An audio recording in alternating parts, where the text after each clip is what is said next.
up, guys? Welcome back to the channel. If you're thinking of buying a van and building it out yourself, or having a company professionally build it out for you, one of the first questions on the top of your mind is very likely, which van do you get? Well, I did a ton of research before I bought this van, and all that information is still really fresh in my mind, so I figure, why not share it with all of you? I'll walk you through everything you need to consider, including the 3 most common vans people buy, the pros and cons to each one, which vans are best for different situations, common pitfalls to avoid, and how to start actually shopping for your van. So by the end of this video, you'll know which van is right for you, and you'll have a game plan to go out and get that van. If you're new here, I'm Lindsay. I bought this van with my partner John, and we're building it out ourselves, totally DIY. Our plan is to eventually travel across the country in it with our dog Ziggy, aka Moo Moo. If you like this video, we'd love it if you subscribed and followed along with our van journey. Alright, let's talk about vans. So, which van should you get? The important thing to know is there's no one-size-fits-all answer, although that would be nice. It all depends on your unique needs and situation and how you plan to use the van. So, the 3 most common vans people buy for conversions today are the Mercedes Sprinter, the Ford Transit, and the RAM ProMaster. Today we're going to look at the high roof options, which are tall enough to stand up inside comfortably without the need for a pop top. Let's look at the Sprinter first. So this one comes in rear-wheel and 4-wheel drive options, but something to consider with 4-wheel drive, especially with the 170 and 170 extended versions. It complicates 4-wheel drive a little bit because you're more likely to drag the rear end on uneven ground, just because the vans are so long. It also has a high center of gravity, and some people think that feels a little bit tippy. But it is a very smooth drive, and a lot of people find it to be the nicest looking out of the 3 vans. Now, the Sprinter does come with higher maintenance costs, including the need for a certified mechanic, and it can be harder to find places to work on them. But the trade-off is you're likely going to be bringing it in a lot less than the other 2 vans. The Sprinter also comes in gas and diesel options, and diesel can be really nice if you want to heat your van with diesel. You can just tap right off the tank. But keep in mind that you're going to want to put anti-gel in every time you fill up, and diesel's more expensive. The Sprinter also has the longest lifespan out of the 3 vans at 300,000 to 500,000 miles. When we look at the wall shape of the Sprinter, it is the most curved out of the 3, making it a little bit tough for less experienced DIY builders. If you want to charge your battery system off of the alternator while you drive, you'll need to look into what kind of alternator your van has. The Sprinter has a smart or variable voltage alternator, meaning you'll need a DC to DC charger. The Sprinter also has the highest accessory availability because it's the most common van used for conversions. When it comes to interior width on the Sprinters, you'll easily sleep north to south, as a full-size mattress is 54 by 75.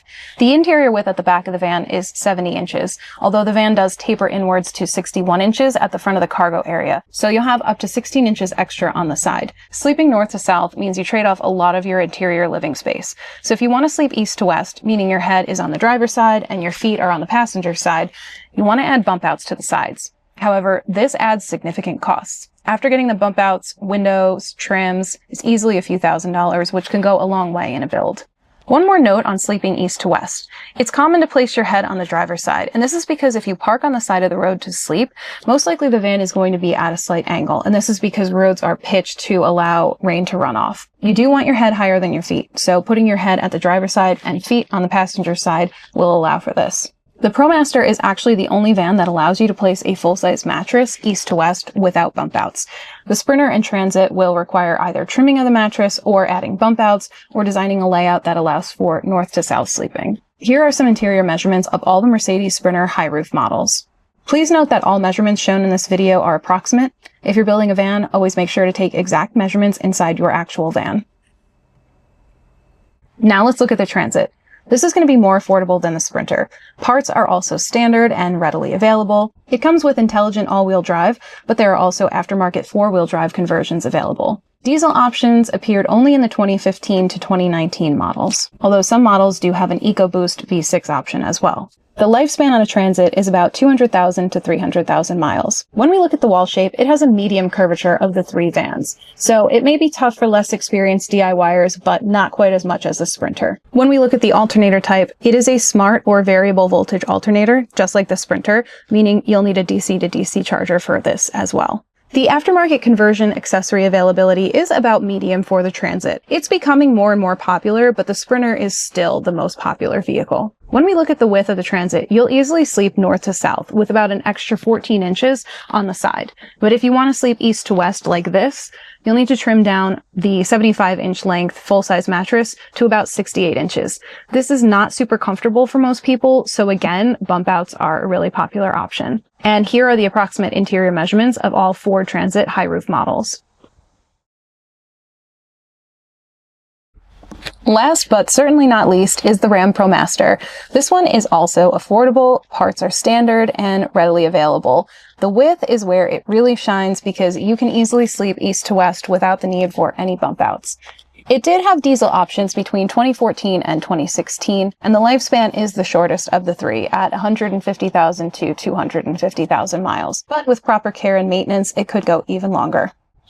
When we look at the wall shape, we see that it is the least curved out of the three, which is probably the easiest to build in for less experienced DIYers. The alternator type is different on the ProMaster versus the other two. This is a traditional alternator with constant voltage, so it means a simpler charging setup, and it is VSR compatible, which is a voltage sensing relay.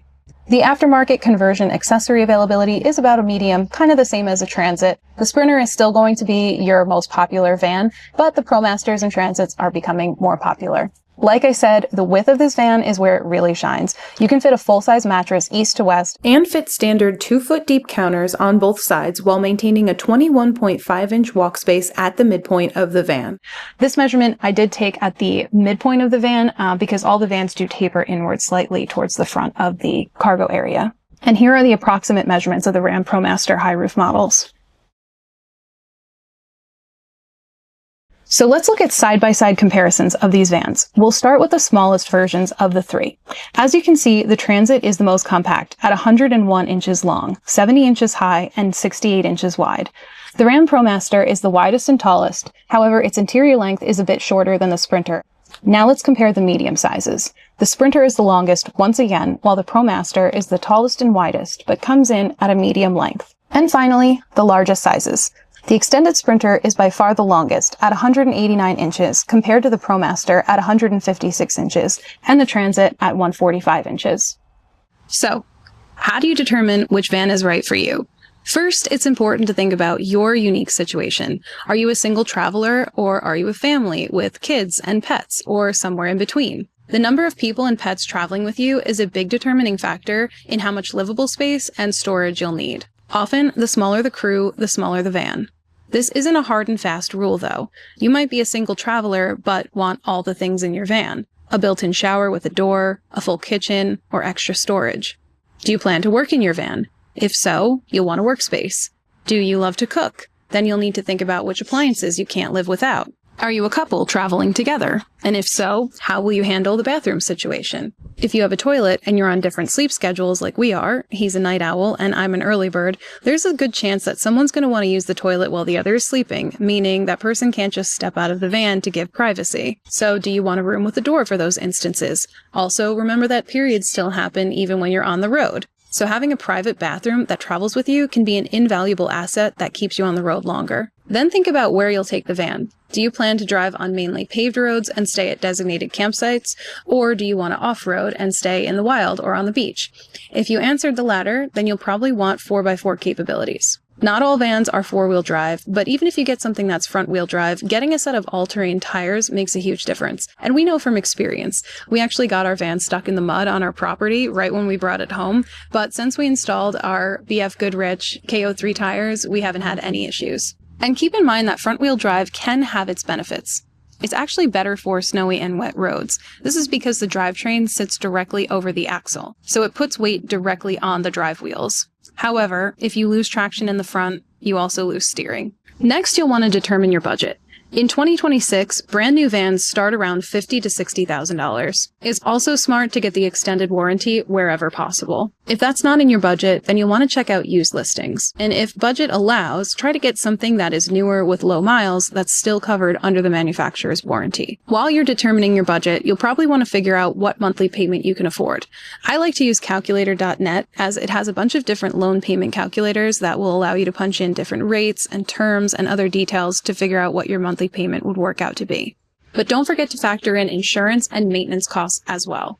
If you're not sure how to do that, check out our other video about how to buy a van. You'll also want to consider resale value. Out of the three vans, the Sprinter is going to have the highest resale value and the longest lifespan. Also consider serviceability. It can be difficult to find mechanics for the Sprinters, whereas the Transits and ProMasters can usually be serviced anywhere. Next, let's talk about common pitfalls. Number 1 is thinking bigger always equals better. It sounds perfect, right? Bigger means you get to have all the things you want, but there are real trade-offs to consider. The biggest ones being lower fuel mileage, slower highway speeds, difficulty off-roading, difficulty finding places to park your van, and difficulty blending in if you're stealth camping. Shorter vans typically fit in normal parking spaces, whereas longer vans will stick out or need to take up multiple spaces. Not considering maintenance costs. The Sprinter will have the highest maintenance costs out of the 3. The trade-off is that you likely won't need to bring it in as much, but when you do, expect to pay more. Buying the first van you see and then just trying to figure it out later. It's a common story. You see a van at a great price, you get excited, you scoop it up, and you start building, only to find out it just doesn't work for you. It's too big, or the bed doesn't fit the way you wanted it to. Building a van takes a lot of planning, and it's not something you can just wing as you go. That's why it's important to know exactly what you're looking for before you shop. And it doesn't mean you have to be rigid and only look for one type of van, but you should have a really good idea of what size and capabilities you need and how that all fits into your budget. Not considering the electrical system it'll require. Like we mentioned previously, some vans have traditional alternators with constant output, whereas others have smart alternators that vary the output. Not trying it before you buy it. What I mean by this is when you see a van you like, climb inside it, stand in it, lie down in it, and envision your rough layout. Make sure everything fits and you can sleep the way you want in it. So which van's right for you? Well, if you plan to keep your van long-term and drive it a lot, or you need real four-wheel drive capabilities, then a Sprinter is going to be great for you. If you want all-wheel drive without Sprinter pricing, and you want serviceability nationwide, then a Transit works great. If you plan to stay on pavement most of the time and stay at designated campsites, and you want the best bang for your buck, then a ProMaster will be the one for you. A ProMaster also has straighter interior walls, so if you're doing the build on your own, the shape will be easiest to work with. We ended up getting a ProMaster 2500 159-inch wheelbase, not the extended version, and frankly, we love it. It's perfect for us as a couple with a dog. We have room for a shower, a full kitchen, storage, and seating. We have a perfect size garage in the back, and medium overall size means we can park it anywhere. How to start shopping. Now that you know which van is right for you, head on over to our next video about how to buy a van and put this plan into action. I'll put the link in the description. There, we'll cover things like how to get a loan, how to handle insurance, and things to watch out for when making your purchase. Thank you so much for watching. If you found this video valuable, we'd love it if you subscribed and followed along with our van journey. I'll see you next time, right here on Adventures with Moo. Happy vanning!